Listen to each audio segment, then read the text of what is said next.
시간에는 고려의 국제 질서의 변화와 대외 관계에 대해서 알아보도록 하겠습니다. 고려의 대외 관계 파트를 하면 가장 먼저 거란의 침입이 먼저 나오는데, 고려는 500년의 역사 동안 정말로 계속 쳐들어와요. 처음에 거란족을 시작해갖고 그 다음에 여진족, 그 다음에 무서운 몽골족까지 쳐들어오는데, 이 거란, 여진족, 몽골족과의 고려가 항쟁 과정에서 어떻게 해서 싸워나갔고 고려에는 어떠한 변화들이 있는지 그런 포인트에 맞춰서 한번 배워보도록 하겠습니다. 자, 먼저 거란의 침입입니다. 거란은 총 3차례 쳐들어오는데, 수능 특강 하기 전에 선생님이 스토리텔링으로 먼저 이해를 시킨 다음 본격적으로 수능 특강에 필기를 하도록 하겠습니다. 여기 영상에 지도랑 그 다음에 그림을 좀 띄우면서 스토리텔링을 시작하도록 하겠습니다. 여러분들 이 고려랑 거란 전쟁에 관해서 이 KBS ETV에서 고려 거란 전쟁이라는 드라마가 있습니다.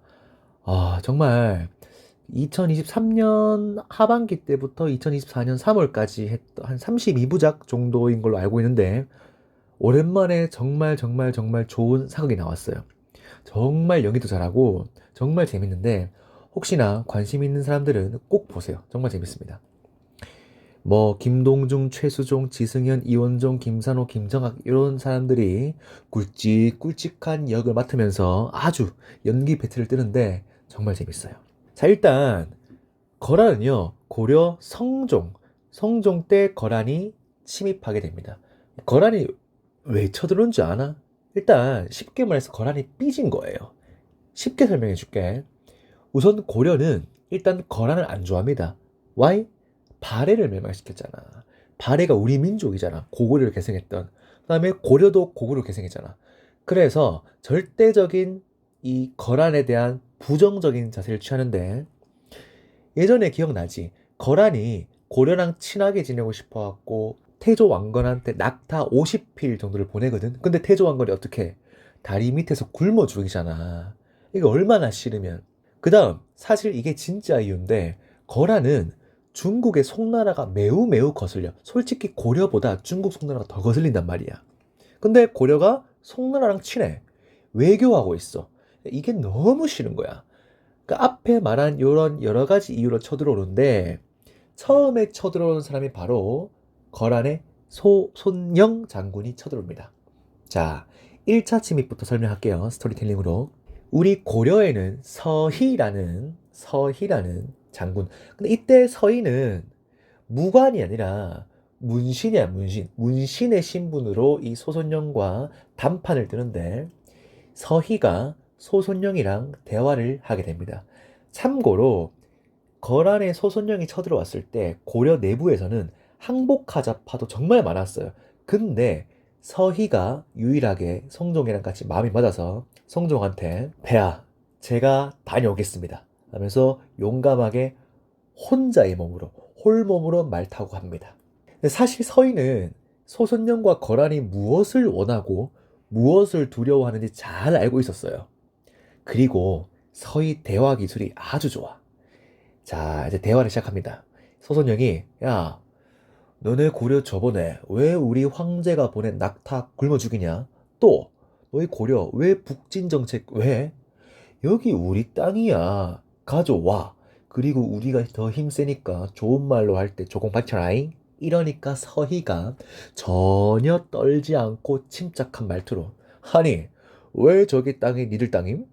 우리는 고구려를 계승한 국가임. 따지고 보면 너희 거란이 우리 고려 땅을 침범한 거 아님? 우린 그거 봐주고 가만히 있었지 않니? 너무하다고 생각하지 않니? 송이랑 적대 관계인 거 모름? 야, 소선영이 말빨이 딸리니까 다른 얘기를 해. 야야야야. 야, 근데 왜 너희 송이랑만 친하게 지내냐? 우리 송이랑 적대 관계인 거 모르니? 그래서 이때 서희가 협상 카드 싹 들어갑니다. 서희가 야, 선영아, 네 맘 잘 안다. 너 지금 별다른 소득 없이 돌아가면 너 황제한테 맞아 죽을걸? 잘 들어봐. 우리도 거란 너희 나라 요. 너희랑 친하게 지내고 싶다. 근데 우리가 니네랑 외교하려고 하니까 요 위에 이 여진족 연마들이 축 치고 앉아가서 막 약탈하니까 우리가 그게 무서워서 못 가고 있는 거야. 혹시 얘네들 좀 해결해주고 우리가 너네 황제한테 선물을 좀 많이 줄 수 있게 강동 육주까지 줄 수 있니? 라고 하니까 소선영이 그래? 그래 너무 고맙다 야. 그렇게 하자. 대신 조건이 있다. 내가 그냥 갈 테니까 우리 거란이랑 교류하고 송이랑 친하게 지내지 마. 서희가 말하죠. 응, 당연하지. 다시 소전영이 말합니다. 아, 참. 가는 길에 여진족 해결하고 강동육주 너희 해. 서희 왈. 와, 선영아, 너무 고마워. 결론적으로 여러분들, 거란이랑 외교하고 송이랑 관계 끊는 것을 약속하고 물러갑니다. 이것이 전쟁사, 우리나라 전쟁사의 최고의 전술, 즉, 피 흘리지 않고 전쟁에서 승리했죠. 여러분들 이 서희라는 사람이 대단합니다, 대단. 이렇게 해야 돼, 이렇게. 자, 그 다음에 이제 2차 침입은 뭐냐면, 2차 침입 때는 우리 고려의 현종이라는 왕인데, 자, 감이 오는 학생들이 있습니다. 고려가 약속을 안 지켜요. 그러니까 거란이 야 강동 육주 가와라고 협박을 하는데 고려가 뭐라 그러냐면 응 우리 땅이야 우리 고구려 계승 국가인 거 알지 그거 너희 육지야 하니까 거란이 완전 빡친 상태란 말이야.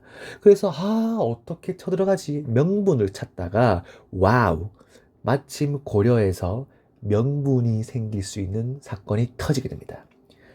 여러분들 당시 목종의 어머니였던 헌해왕후가 있어요. 헌해왕후. 우리가 그 고려 거란전쟁에 보면 천추태후라고 이제 유명한 사람이 나오는데 이 사람이 성종의 여동생이자 목종의 어머니인데 이 천추태후와 당시 외척이었던 김치향이 사랑에 빠졌거든. 그러니까 불륜이야, 불륜.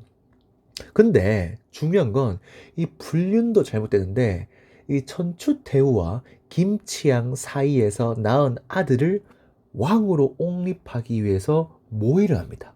그러니까 현종을 죽이려고 그래. 아니, 현종이란다. Sorry. 그러니까 목종을 죽이려고 그래. 그러니까 이때 목종이 이 사실을 알자마자 당시 고려 동북면 병마사 강조한테 SOS를 요청합니다. Help! 강조가 천추태후와 김치향 일파를 제거하고 여기에서 그만둬야 되거든. 무슨 말이냐면 실제로 강조가 이 김치향 일파와 천추태후 일파를 제거한단 말이야. 근데 강조가 여기서 그만두고 물러가야 되는데 무슨 마음을 먹냐면 에이씨 모르겠다. 여기까지 온 이상 지금 나의 군대를 막을 수 있는 고려는 없다. 권력 차지해야 띵 하면서 목종을 지가 폐위시키고 어린 현종을 옹립합니다. 이게 강조의 정변이에요. 이게 고려 건한전쟁 드라마에 아주 잘 나와. 그 이원종 씨가 연기를 아주 잘하거든. 자, 이 때를 노리고 있던 이 거란이 이런 강조의 정변 사건을 보고 아이 감히 신하가 정변을 하극상을 하면서 쳐들어와요. 아니 근데 거란 지들이 뭔데? 그래서 2차 침입 때 거란은 1차 침입 때 당한 게 있어갖고 완전히 만말의 준비를 하고 쳐들어옵니다. 이때 막 고려의 여러 성 파괴시키고 살육하고 막 고려가 게임이 안 돼. 심지어 당시 고려의 수도 어딥니까? 개경까지 확납되고 현종이 겨우겨우 나주로 피난 갑니다. 여러분들 진짜 나중에 우리 배우겠지만 임진왜란 때 조선의 선조가 의주로 피난 가는 과정은 이 현종이 피난 가는 과정에 비하면 진짜 아무것도 아니에요. 당시는 물론 그 광종이 왕권을 조금 강화시켰지만 아직까지 고려는 호족들의 고난이 강했기 때문에 이 현종 이거 왕실에 반대하는 호족이 이 현종을 보고 실제로 많이 죽이려고 그래. 이 드라마에서 잘 나와. 아무튼 어찌됐건 나주를 피난하고 이때 위에서 누가 활약하냐 바로 양규 그 지승현 배우님 그러니까 지승현 배우님 하니까 그 영화 바람이라고 생각나는데 선생님 바람을 35번 봤는데 그 지승현 배우가 하는 그 유명한 말이 있습니다. 짱구야 한다이 준비됐나? 미안합니다. 여러분들이 바람을 안 봐서 모르겠죠. 자, 아무튼 이 양교가 활약을 한 상태에서 거라는 건도 솔직히 말하면 사람이야, 사람. 말도 똑같이 지친 상태이기 때문에 이때 현종이 딜을 제안합니다. 야, 거란아, 알겠어. 미안해, 미안해. 내가 잘못했어. 너네랑 진짜 진짜 친하게 지낼게. 외교할게. 라고 이제 편지를 보내니까 이 지친 거란도 잘하네. 그럼 너희 진짜 송나라는 어떡할 거야? 그러니까 현종이 당연히 연 끊을게. 나 너밖에 없어, 거란. 이러니까 거란이 칙. 그럼 강동육주는 현종이 돌려줄게 돌려줄게 우쭈쭈 하니까 다시 현종이 그러니까 화 그만 풀고 물러가면 안 되겠니? 라고 합니다. 그래서 이때 거란이 이제 내 말 알았어? 야, 혹시 모르니까 보험 하나 만들자. 니네 왕 현종은 새해가 되면 우리 거란으로 직접 찾아와라. 특사품 들고 온나.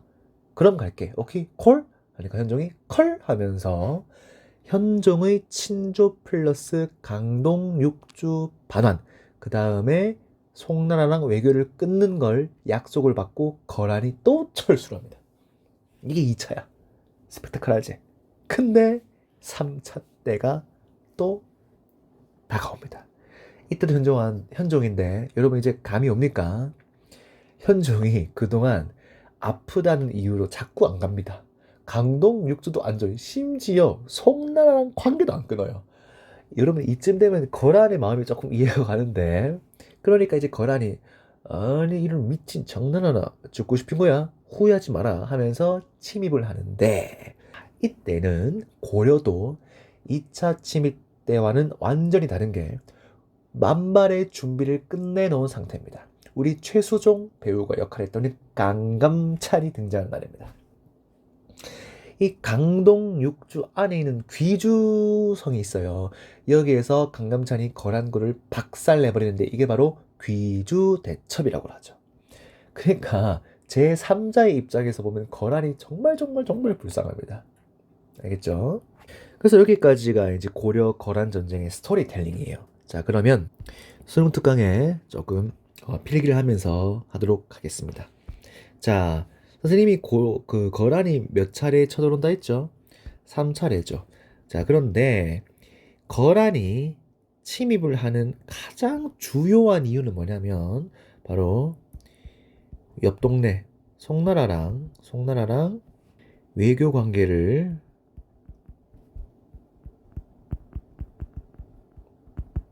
끊기 위해서 끊기. 왜냐면 거란의 입장에서 말했잖아. 송나라가 굉장히 굉장히 껄끄럽고 위협적인 존재라고. 자, 1차 침입 때는 누가 활약한다 했죠? 그렇지. 서희의 외교 담판으로 중요합니다. 별표 치자. 어딜 얻었어? 공짜야, 공짜. 강동육주를 얻었습니다. 자, 이 강동육주 지도를 볼까요? 자, 이 강동육주가 여기요, 여기. 6가지 주. 이제 거란족이 이제 여기를 공짜로 우리가 먹은 겁니다. 왜? 거란이 선물 주었거든. 이 소손령이 아주 착합니다. 자, 돌아와서 1차 침입하면 서희 외교담판, 그 다음에 강동육주, 요 키워드 잊지 마세요. 자, 위에다 잠깐 적어볼까? 서희랑 거란에 누가 말싸움했지? 손영 장군이 말싸움했죠. 자, 그 다음에 2차 침입을 왜 온다 했지? 고려가 또 약속 안 지키잖아.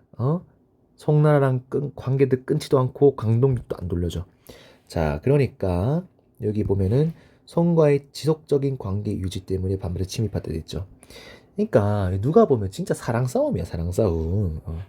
자, 그런데 한번 적어볼게요. 자, 이때 이 2차 침입을 했었던 이유 중에 하나가 우리 고려에서 누가 정변을 일으켰다 했죠?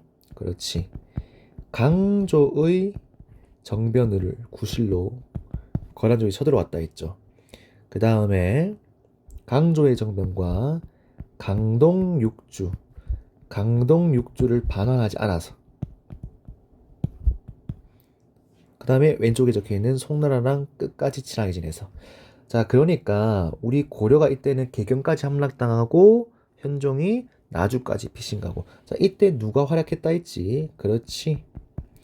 양규 장군이 활약했다 했습니다. 양규. 보통 2차 침입 때 좀 많이 틀리거든. 왜냐면 키워드를 보면 돼. 강조와 양교. 자, 그 다음에 이때는 현종이 실제로 나주까지 피신을 가게 됩니다. 그래갖고 이제 뭐라 그래, 현종이 때를 보고 송나라와 관계 끊을게. 이번엔 왕이 직접 편지 보내죠. 두 번째는 뭐야? 새해마다 직접 찾아가는 약속. 이걸 우리가 친조라 그래. 친조를 약속받고 권한이 물러나게 됩니다. 근데 약속 다 안 지킨다 했죠. 그래서 3차 침입 때 쳐들어오니 이때는 만발의 준비를 다 했습니다. 이게 바로 강감찬이 활약을 하고, 이 강감찬이 활약했던 대첩이 바로 귀주 대첩입니다. 우리 귀주 대첩도 별표를 한번 쳐봅시다. 자, 거란의 침이 맞고 나서 고려 입장에서는 또 쳐들어올 수 있기 때문에 침입을 대비해서 고려 국경에다가 천리장성을 쌓게 됩니다. 그 다음에 이 고려 국경에 말고도 고려 개경이 한번 불탄 적이잖아, 불탄 적이. 그래서 개경을 막기 위해서 개경 주변에 성을 쌓는데 이걸 우리가 나성이라고 해요. 성을 쌓다를 축조라 그러거든. 자, 그 다음에 너무너무 중요한 불교 문화재가 등장하는데 별표 치고. 자, 여러분 참고로 태조 왕건은 어떤 종교를 좋아한다 했지?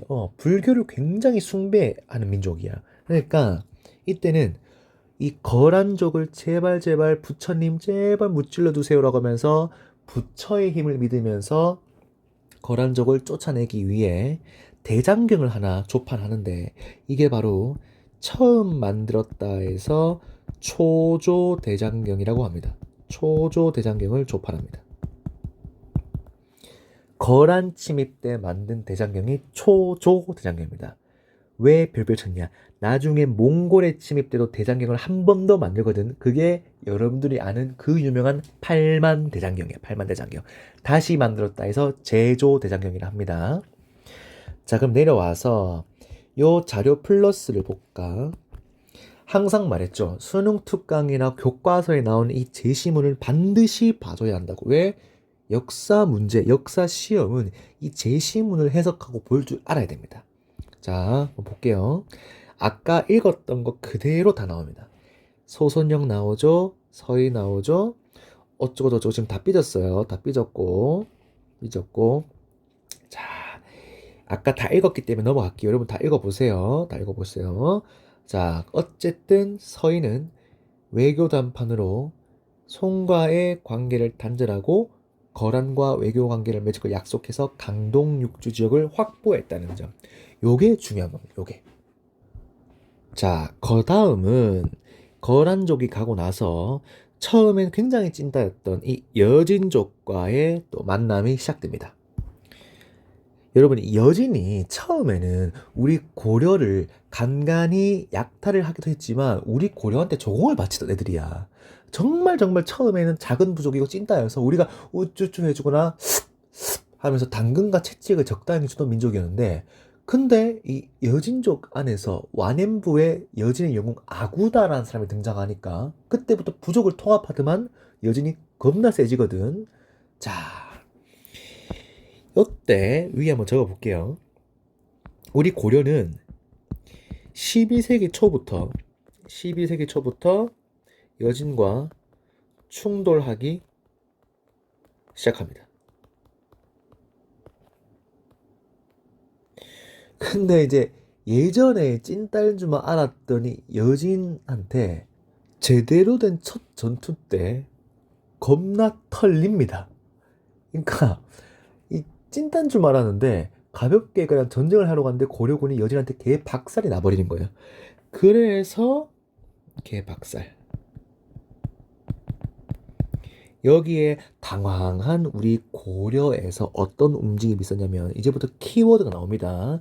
자, 우리 여진족 하면은 항상 기억해야 될 키워드 바로 윤관입니다. 윤관. 이 윤관의 건의로 별무반이라는 걸 창설합니다. 별무반. 자, 별표. 이 별무반이 뭐냐면 고려가 여진한테 깨진 이유를 보니까 이 여진족 애들이 기병을 매우 잘 사용하는 거야. 심지어 고려는 이때 동안 제대로 된 기병 부대가 없어요. 그래서 윤관이 별무반이라는 기병을 보강한, 그러니까 당연히 이 별무반은 기병 플러스 난 보병 플러스도 많지만 기병이 주가 되는 기병 부대를 하나 만드는데, 이 별무반을 창설하자마자 여진족이랑 맞짱을 들어가는데 그때 여진족을 완전히 무찔러 버립니다. 그리고 나서 그 자리에다가 우리가 동북 구성을 설치하게 되는 거예요. 우리가 여진족을 이긴 걸 대비해서. 근데 이후에 이 여진족 애들이 고려 미안 제발 돌려줘 거기 지역 돌려줬대요 하면서 1년 동안 계속 징징대요. 근데 오히려 좋은 게 뭐냐면 고려도 이게 굉장히 수비가 곤란하고 세금도 많이 나가는 거야. 그래서 결국에는 동북 구성을 돌려주게 됩니다. 근데 but 여진이 이 이후에 어떤 일이 일어나냐면 점점 커져서 금나라라는 걸 세우게 됩니다. 그 작은 부족이 금나라라는 황제를 칭하는 나라를 세우게 되는데, 이때 금을 세우자마자 거란을 멸망시켜요. 여진이 금을 세우자마자 거란을 멸망시킵니다. 자, 여기 한번 적어볼까. 금을 세운 이 여진이 중간에 거란을 세운 나라는 요 나라 그래. 요 나라 거란을 멸망시킵니다. 자, 자신감이 붙겠습니까? 안 붙겠습니까? 이 자신감이 겁나 붙은 이 금나라, 즉 여진족이 세운 나라 금나라가 우리 고려의 군신 관계를 요구합니다. 야, 내 옛날에 여진 아니다잉. 이제 여진이라 부르지 마라잉. 금이다잉, 금. 황제가 다스리는 금이다 이거야. 우리 황제폐하라 불러라. 그리고 너희는 지금부터 신하 국가다잉. 군신 관계. 여러분, 이게 얼마나 굴욕적인 거냐면 고려 입장에서는 옛날에 우리한테 오히려 조공을 바치고 우리가 막 채찍질 하던 애들이야. 근데 갑자기 자기한테 황제폐하라 부르고 우리를 신하라 부르는 거야. 그러니까 이제 이때 이 금나라가 예를 들어서 뭐라 그러냐면, 야, 너희 중국한테만 유교 국가니까 중국한테만 아빠라 부르지 말고 지금부터 우리 중국 말고 금나라한테 아빠라고 불러봐라. 안 부르면 뒤진다라고 하니까 이때 당시에 고려를 먹고 있던, 고려의 권력을 꽉 잡고 있던 사람이 있었으니 우리 곧 배울 거야. 바로 이자겸이야. 이자겸. 이 이자겸이 그 인종한테 둘째, 넷째 딸내미를 시집 보내갖고 완전히 권력을 만차지하게 되는데, 이때 이자겸이 권력을 쥐고 있을 때 금나라가 군신 관계를 요구하는 거야. 아까 뭐라 그랬어? 야, 아빠라 불러봐라. 안 부르면 뒤진다 이랬지. 그때 이자겸이 뭐라 그러냐면, 아빠, 아버지 잘못했어요 하면서 군신 관계를 수용합니다. 이때부터 사실상 고구려를 계승한 고려의 북진 정책이 좌절되게 되는 거죠.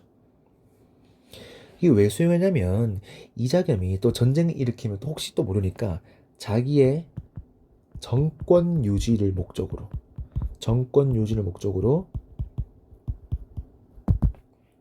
수용하게 됩니다. 이게 여진족의 그 역사예요. 별 어려운 거 없죠. 그 다음에는 이 고려가 생각보다 좀 대단한 게 뭐냐면, 굉장히 의외로 고려의 당시 이 다원적인 세계관, 이 고려의 천하관과 그 다음에 해동천하라는 이 관념이 있어요. 여러분들 발해를 배울 때 발해 전성기 때 뭐라 불렀어? 해동성기를 불렀지. 동쪽 바다의 성스러운 나라. 이 해동천하도 똑같은 말인데, 이때가 당시가 되면 굉장히 지금 우리 고려 주위에 다원적인 국제 질서가 굉장히 형성되어 있습니다. 왜? 송나라 있죠. 그 다음에 북방민족, 여진 있죠. 거란 있죠. 이 상태에서 고려가 있지 않습니까? 그때 고려는 오히려 주눅들지 않고 해동천하, 우리는 이 동쪽 바다 천하에서 아주 중심이 되는 국가고, 우리가 중국이랑 북방민족, 즉 중국과 북방민족과 조공 책봉 관계를 맺고 있지만 우리는 고려가 중심, 우리 고려가 세상의 중심이 되는 굉장히 독자적인 세계관을 갖고 있는데, 이때 고려 왕들은 자신을 황제라고 칭하기도 하고 독자적인 연호를 사용하기도 합니다. 우리 저번에 배웠지? 고려 광종 때 광덕준풍이라는 연호를 사용했다는 거. 연호가 뭐야? 중국의 황제들의 이름을 따서 만드는 연도인데 오직 중국에서 썼던 거를 우리 고려에서도 황제라 그러고 연호를 사용하는 거는 뭐야? 그만큼 고려도 자신감이 있었다의 자조적인 표현입니다. 자, 혹시나 해서 적어주는 건데, 자, 비교해야 돼. 발해에도 전성기 때 쓰는 표현 해동 성국이라는 표현이 있습니다. 해동 천자와 해동 성국을 비슷한 의미지만 나라는 다르니까 여러분 이해해야 됩니다. 자, 그 다음에 고려의 국제 질서라 해서 플러스 해갖고 당시 고려의 대외 교류를 한번 보겠습니다. 이건 지도를 같이 봐야 돼. 자, 요 지도를 좀 잘 보면 당시 고려가 다른 나라들이랑 굉장히 다양하게 교류를 했던 흔적들인데, 자, 여기에서 나오는 물건들, 수출품, 수입품들 다 외울 필요가 없는 게 너무 쉬워요. 첫 번째, 일단 먼저 송나라를 한번 볼까? 송나라랑 고려가 좀 주로 많이 교류를 했는데, 중국에서는 비단과 약재, 서적, 자기가 굉장히 많으니까 이거를 고려 해주고, 고려에는 뭐가 많냐면 인삼이 특히 많아. 인삼. 금과 은도 많이 나고, 이 고려에는 인삼이 얼마나 많이 나냐면 오늘날의 도라지처럼 길 가다가 도라지 할 정도로 인삼이 길을 늘렸다고 해요. 그래서 고려는 인삼이 많기 때문에 다른 나라 수출하고. 그 다음 거란족. 얘들아, 거란족과 여진족은 기본적으로 말을 타고 다니고 유목민입니다. 그 다음에 우리보단 추운 지역에 살지. 그럼 뭐가 많겠노? 그래, 말을 우리한테 수출하고, 우리는 뭐를 수출해? 얘네한테 없는 농기구, 먹을 것들, 이런 것들을 주로 수출하게 되죠. 자, 그 다음 일본이랑도 교류했는데, 일본에 우리 순이랑 유황 온천, 일본은 유황이나 순이 많잖아. 요거를 우리가 같이 수입하고, 다시 한 번 더 많았던 인삼, 그 다음에 곡식. 당시 일본도 우리보다 못 살았어. 곡식도 우리한테 가져가는 거야. 알겠지? 근데 중요한 건 이때 이슬람 상인이 등장했다는 거. 자, 우리가 기억해야 될 수능 특강에 적어야 됩니다. 고려 수도 옆에 보면 병란도라는 아주 국제 항구 도시가 있습니다. 여기에 이슬람 상인을 비롯한 여러 나라의 상인이 들어오는데, 이때부터 이슬람 상인들이 코리아라고 부르면서 오늘날 우리의 코리아라는 명칭이 이때부터 알려졌을 거라고 추정이 되는 겁니다. 고려를 읽어봐. 코리아. 알겠죠? 자, 그래서 돌아와갖고 고려의 병란도라는 국제 항구를 기억해 줬으면 좋겠습니다. 고려의 병란도. 자, 그럼 여기까지 하고 다음 시간에는 고려의 문벌 사회가 흔들렸던, 그러니까 무신정변이 있기 전에 두 가지의 주요한 사건이 일어나는데, 이 자개매난과 묘청의 성형천도운동이 일어나거든요. 이것도 굉장히 중요한 사건이기 때문에 다음 시간에 따로 배우도록 하겠습니다. 오늘은 여기까지.